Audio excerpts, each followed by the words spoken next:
네, 제가 이번에 소개해드릴 논문은 Learning Fine-Grained Bimanual Manipulation with Low Cost Hardware라는 논문인데요. RSS 2023년에 어쨌든 논문입니다. 네, 발표 순서는 논문의 순서를 따르도록 하겠습니다. 먼저 논문을 소개해드리기에 앞서서 그 저자분에 대한 소개를 드릴 건데요. 저자분은 토니 짜오라고 하시는 분이고 지금 스탠퍼드 대학교에서 3년차 박사 과정에 있고 그 구글 딥마인드에서 학생연구원으로 근무하고 계신 분입니다. 네, 이분에 대한 소개는 지금 보여드리는 영상으로 더 잘 소개해드릴 수 있을 것 같은데요. 지금 보여드리는 영상은 모바일 알로하라고 하는 그 올해 1월에 구글 딥마인드랑 그 스탠퍼드 대학교에서 발표한 로봇 하드웨어 시스템인데요. 근데 이 연구를 진행하신 분이 오늘 소개해드린 지금 저자분이 되시겠고, 그리고 이 저자분께서 이 모바일 알로하라는 연구를 발표하시기 전에 약 1년 전에 알로하라는 시스템을 먼저 발표를 하셨었는데요. 오늘 소개해드릴 논문은 그 알로하라는 하드웨어 시스템에 관한 것이 되겠습니다. 먼저 그 알로하라고 하는 시스템은 지금 전에 보여드렸던 영상에서 모바일 부분을 뗀 앞 위에 로봇팔 상단부 부분을 의미하는데요. 그 알로하라는 시스템을 제안하시게 된 계기를 살펴보면 먼저 로봇이 매니플레이션을 할 때 간단한 픽앤플레이스와 같은 태스크도 있겠지만 고도의 정밀도를 요구하는 정밀한 작업들도 있는데요. 그런 걸 이제 파인 매니플레이션이라고 합니다.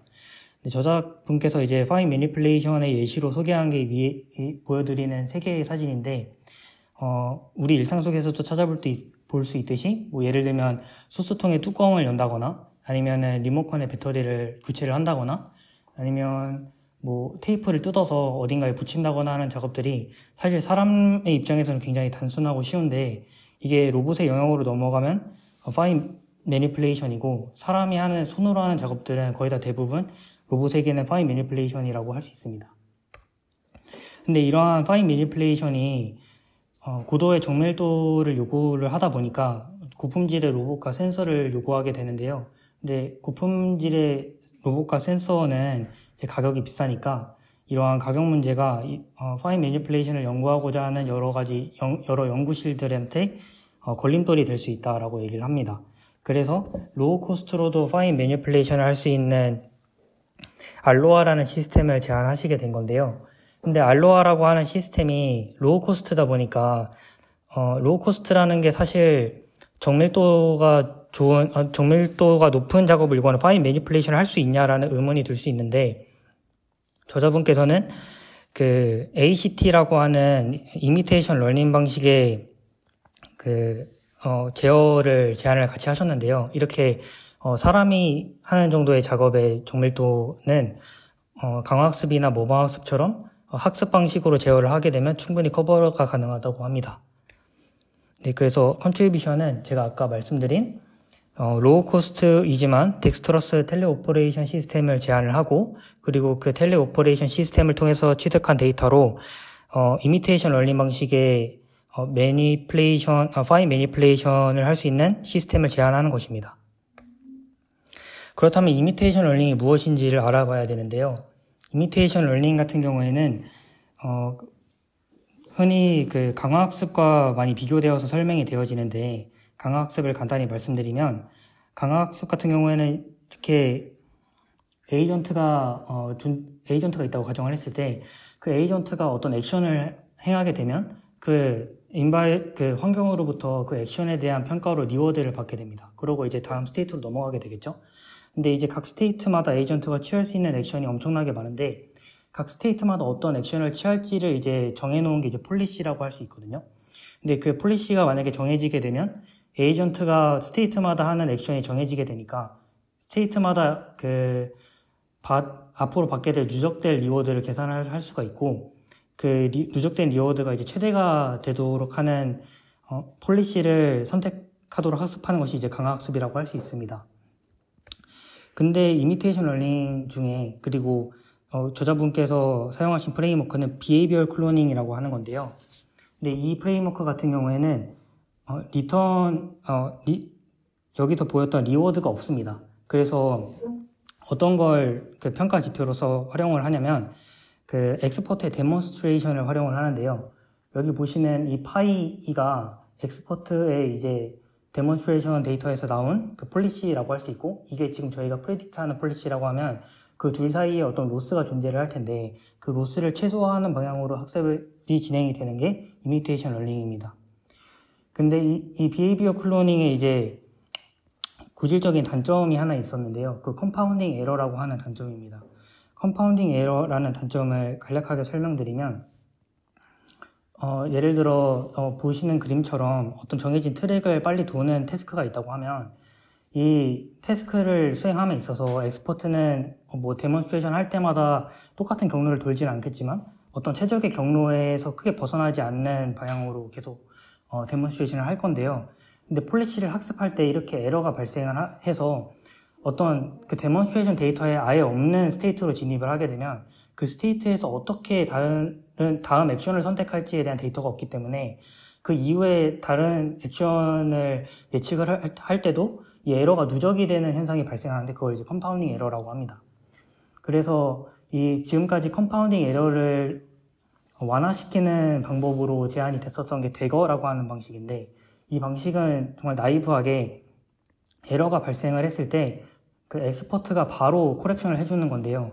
근데 이렇게 코렉션을 해주게 되면 이게 저자가 말하는 걸 인용을 하면 되게 언내추럴한 상황이고, 그리고 되게 시간 소모적인 일이라고 합니다.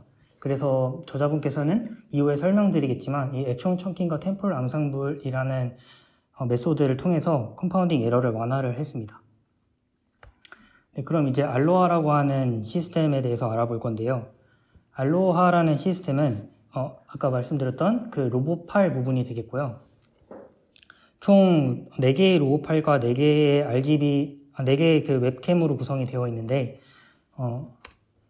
이렇게 뒤에 보이는 뒷단의 로봇이 이제 팔로우 로봇이고, 앞단에 보이는 이 2개의 로봇이 이제 리더 로봇이 되겠습니다. 그래서 리더 로봇과 그 팔로우 로봇은 2개가 이제 조인트 스페이스에서 매핑이 되기 때문에 여기서 리더 로봇의 그 오퍼레이션을 그대로 팔로우 로봇이 오퍼레이션을 따라한다고 볼 수 있고요. 그리고 4개의 카메라는 그 팔로워 로봇의 손목에 2개가 부착이 되고, 나머지 2개는 탑뷰를 바라보는 방식과 프론트 뷰를 바라보는 방식, 이렇게 카메라가 4개가 부착이 되게 됩니다. 그리고 그 팔로워 로봇과 리더 로봇의 그 앞 끝단에 있는 그리퍼 부분은 저자분께서 직접 설계를 하고 3D 프린터로 제작을 하셔서 만든 부분이라고 합니다.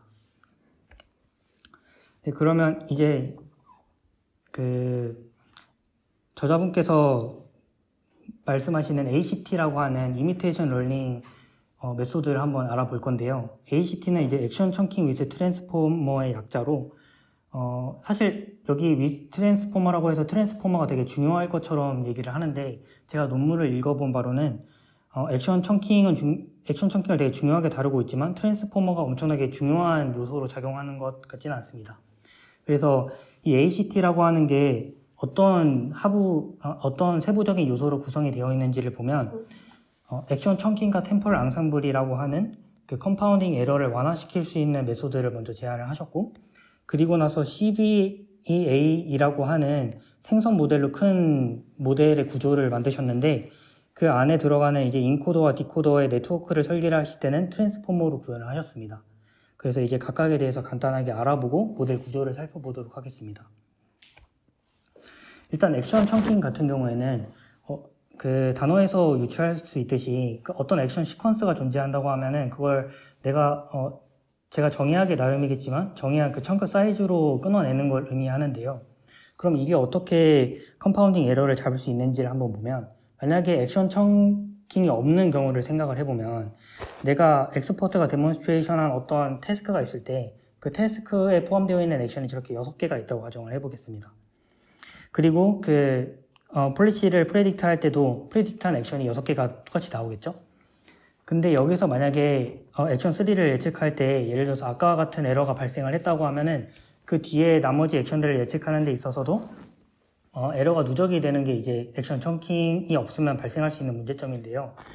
근데 만약에 액션을 이렇게 크기가 2인 청크로 이렇게 나누었다고 하면은 이 액션 청크 단위로 폴리시를 예측하고 학습을 하기 때문에 예를 들어서 똑같이 액션 3를 예측하는 데 있어서 에러가 발생했다고 해도 이게 이 청크 사이즈 안에서만 발생을 하고 그 뒤로 이어지는 청크에는 이어지지 않기 때문에 컴파운딩 에러를 완화를 시킬 수 있다고 합니다. 그리고 이제 템포럴 앙상블인데요. 템포럴 앙상블은 마지막에 액션을 프레딕트한 그 폴리시를 추론을 할 때 사용이 되는 건데, 예를 들어서 액션 청킹과 템포럴 앙상블이 사용이 되지 않는 위의 경우를 보시게 되면, 예를 들어서 이 3번 액션에서 뭔가 에러가 발생을 했다고 하면 이걸 그대로 사용을 해야 되는데, 이렇게 액션 청크를 여러 개를 프레딕트 할 때 여러 개를 프레딕트 하게 되는데, 이게 청크 사이즈대로 예를 들어서 A0부터 4개, 그리고 A1부터 4개, A2부터 4개 하면, 예를 들어서 그 액션 3에서는 총 4개의 액션이 이제 오버랩이 되게 됩니다. 그럼 이걸 템포럴 앙상블을 하게 되면, 만약에 여기서 에러가 발생을 했다고 해도 뒤에서 에러가 만약에 발생을 하지 않는다고 하면은 이게 웨이티드 썸 되면서 완화가 된다고 할 수 있겠습니다.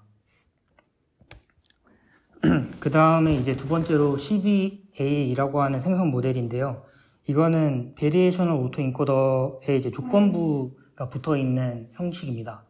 그래서 베리에이셔널 오토 인코더를 먼저 살펴보면, 베리에이셔널 오토 인코더는 지금 보시는 것처럼 오토 인코더의 구조를 굉장히 많이 닮아 있는데요. 오토 인코더 같은 경우에는 어떤 원본 데이터 X가 있으면 그거를 이제 인코더를 지나면서 그 원본 데이터의 어떤 중요한 정보를 함축하고 있는 레이턴트 벡터 Z를 만들 수 있는데, 이런 벡터를 얼마나 잘 만들 수 있고 그렇게 잘 만드는 인코더를 학습을 할 수 있는지에 초점이 맞춰져 있다면, 이제 그 베리에이셔널 오토 인코더 같은 경우에는 뒤에 그 생성 모델이기 때문에 이 디코더를 학습하는 것에 목적이 있습니다. 그래서 베리에이셔널 오토 인코더를 먼저 설명하기 전에 MLE라고 하는 개념을 알아야 하는데, MLE는 어려운 게 아니고, 예를 들어서 제가 제 키에 대한 분포를 알고 싶다고 해볼게요. 그래서 제 키에 대한 걸 모르니까 한 5번의 관측을 했다고 가정을 해봅시다. 그러면 5번의 관측을 통해서 이렇게 5개의 관측치를 얻었다고 가정을 할 때, 제 키에 대한 분포를 모르니까 그냥 임의로 분산이 1인 정규 분포를 따른다고 가정을 해볼게요. 그러면은, 그러니까 미인 값에 따라서 내가 그 X라고 하는 제 키에 대한 그 분포를 이렇게 두 가지로 한번 생각을 해볼 수 있을 건데, 그 제 키에 대한 분포가 그 관측치가 나올 수 있는 확률이 가장 높게 학습을 하는 게 이제 높게 만들어주는 게 ML이거든요. 그러니까 내가 만약에 1번 분포라고 가정을 한다고 하면은 내가 이 176부터 180이라고 하는 관측치가 나올 수 있는 확률과, 그리고 그 민값이 178일 때 분포일 때 176부터 180까지의 관측치가 나올 확률을 따져봤을 때 2번의 분포일 때가 더 확률이 높겠죠? 그러면 이제 이 2번의 분포가 내 키의 분포와 가장 더 유사하다라고 말할 수 있습니다. 이게 바로 ML이라고 하는 건데요. 이제 이거를 디코더에서 학습하는 방식에 대해서 적용을 해서 생각을 해보면, 내가 어떤 원본 데이터로부터 압축한 데이터 Z가 있을 건데, 이 Z가 G라는 어떤 네트워크를 거쳐서 X라고 하는 새로운 데이터를 생성을 했다고 가정을 해볼게요. 그러면 이 새로 생성된 X라고 하는 곳에 분포가 있을 건데, 그 확률 분포가 원본 데이터에 이렇게 인풋 X가 존재한다고 했을 때, 이 인풋 데이터가 나올 수 있는 확률이 가장 크도록 만들어주는 게 이제 이 디코더의 목적이라고 할 수 있겠습니다. 그래서 이 디코더를 학습을 할 때 앞에서 보여드렸던 이 P세타 X라고 하는 거, 이 확률 분포가 맥시마이즈 되도록 학습을 하는데, 이 식을 이제 추적이 불가능한 변수를 제외를 하고 추적이 가능한 변수만 남기면 엘보라는 텀만 남게 되는데요. 그래서 그 P세타 X를 맥시마이즈 하는 게 이 엘보를 맥시마이즈 하는 것과 같습니다.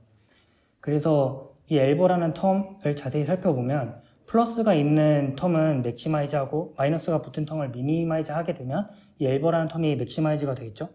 그래서 이 두 개의 식을 살펴보면, 이 두 번째 식은 이 디코더를 잘 학습하려고 하는 용도임을 알 수가 있고, 이 첫 번째 미니마이즈 하는 식은 이 앞에 있는 인코더에서 Q 파일을 거쳐서 나온 Z라고 하는 분포와 어떤 PZ라고 하는 이상적인 분포가 있을 건데 그 둘 사이에 그 다이버전스를 미니마이즈 한다라고 하면 볼 수 있을 것 같은데, 그래서 이 인코더를 잘 학습한다고 볼 수 있을 것 같습니다. 네, 그리고 CVA는 이게 이제 베리에이셔널 Y를 제외하고 보면은 베리에이셔널 오토 인코더의 구조인데, 여기서 이제 Y라고 하는 컨디션 그 조건부가 그 인코더의 인풋으로도 들어가고 디코더의 인풋으로도 들어가는 구조를 띠고 있습니다. 그래서 더 학습의 정확도와 속도를 높일 수 있다고 하고요. 그래서 왜 이 CVA라는 걸 이 저자분이 사용을 하게 됐는지를 살펴보면 제가 생각했을 때는 비헤이비얼 클로닝이라고 하는 게 결국엔 로스를 최소화하면 되는 건데 왜 굳이 CVA라고 하는 좀 복잡한 구조를 썼을까라고 생각을 해봤는데, 그 저자분께서는 그것에 대한 대답으로 휴먼 데몬스트레이션이 이제 노이즈가 있어서라고 합니다. 그래서 노이즈라는 게 무엇이냐 하면, 예를 들어서 어떤 좀비공이 바퀴를 갈아 끼우는 태스크가 있다고 해볼게요. 그러면은 이 갈아 끼우는 태스크 전반에서 바퀴를 가져오는 태스크도 있을 거고, 그리고 바퀴를 직접 갈아 끼우는 태스크도 있을 건데, 이 태스크가 전부 다 같은 정밀도를 요구하느냐라고 하면은 그렇지 않다라는 겁니다.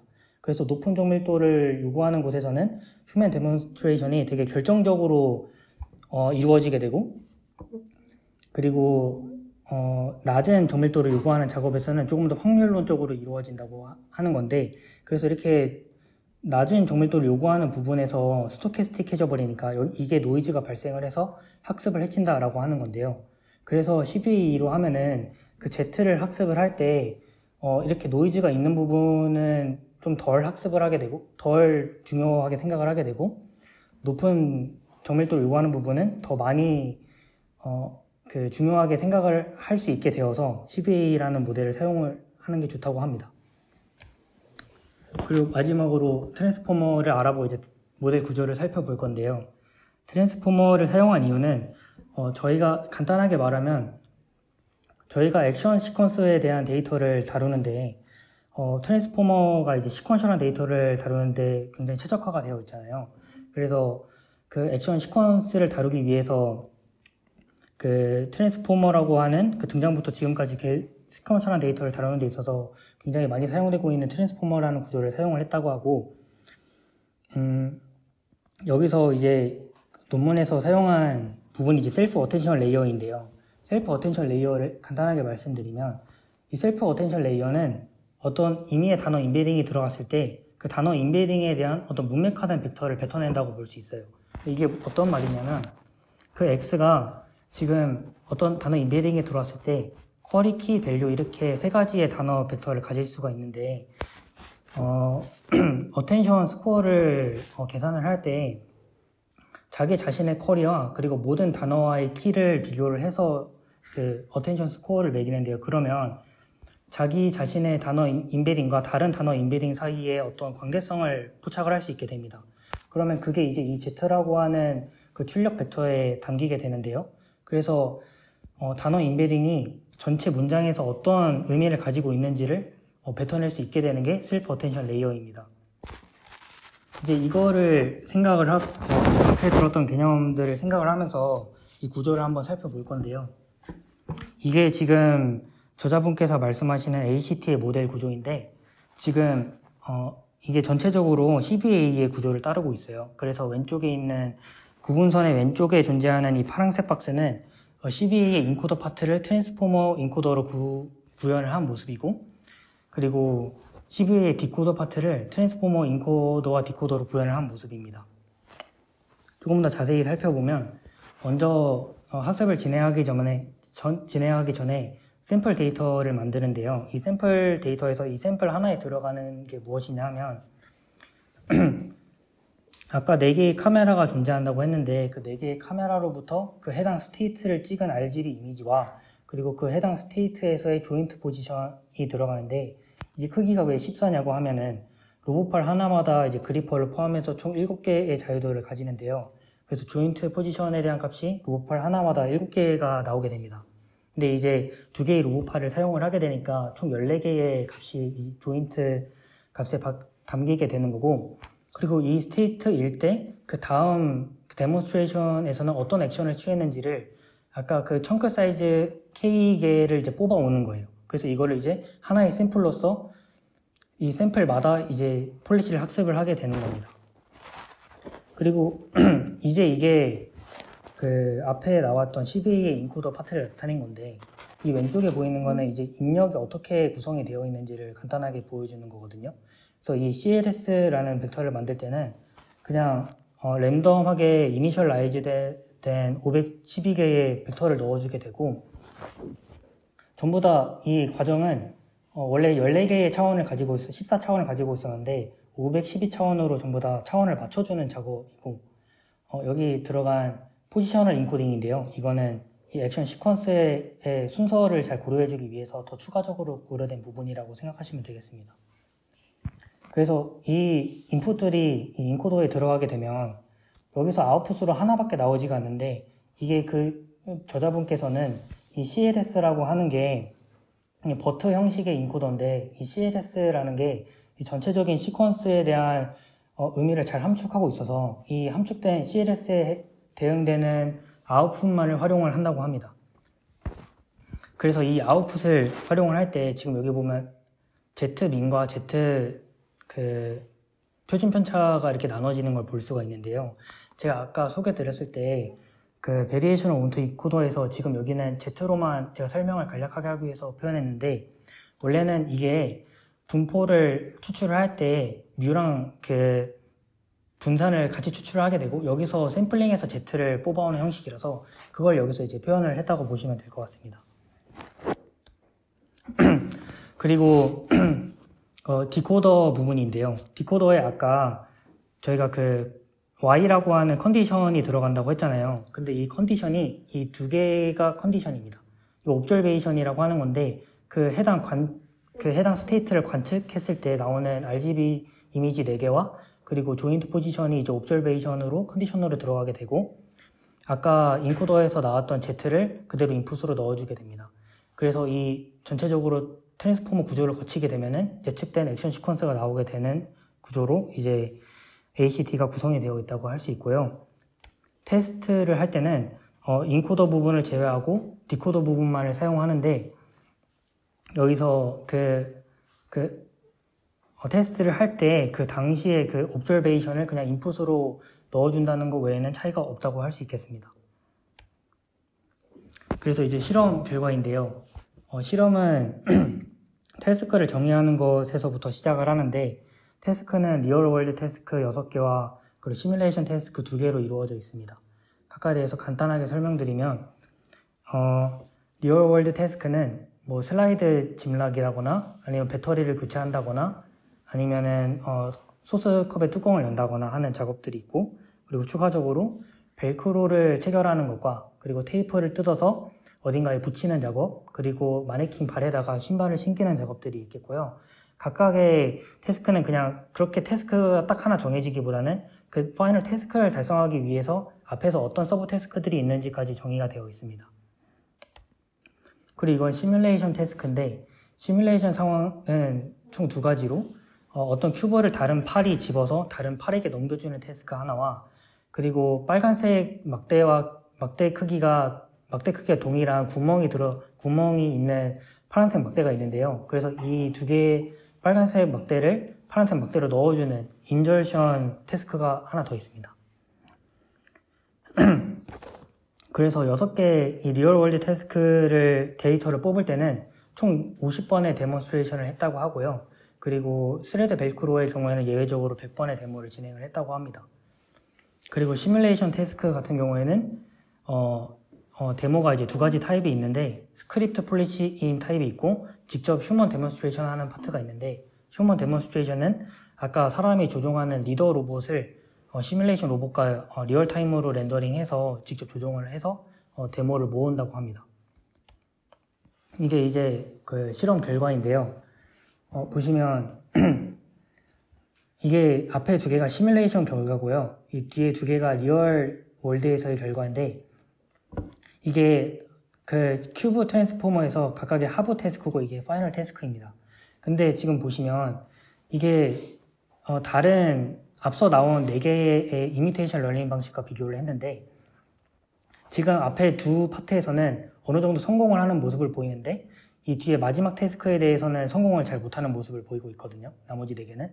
근데 그 ACT 같은 경우에는 모든 태스크에 대해서 준수한 성능을 보여주고 있다라고 보여줄 수도 있고, 이게 시뮬레이션 상황에서는 나름 정확도가 잘 나오는, 성공률이 잘 나오는데 이 리얼 월드에 가면 성공률이 더 안 좋아지게 됩니다.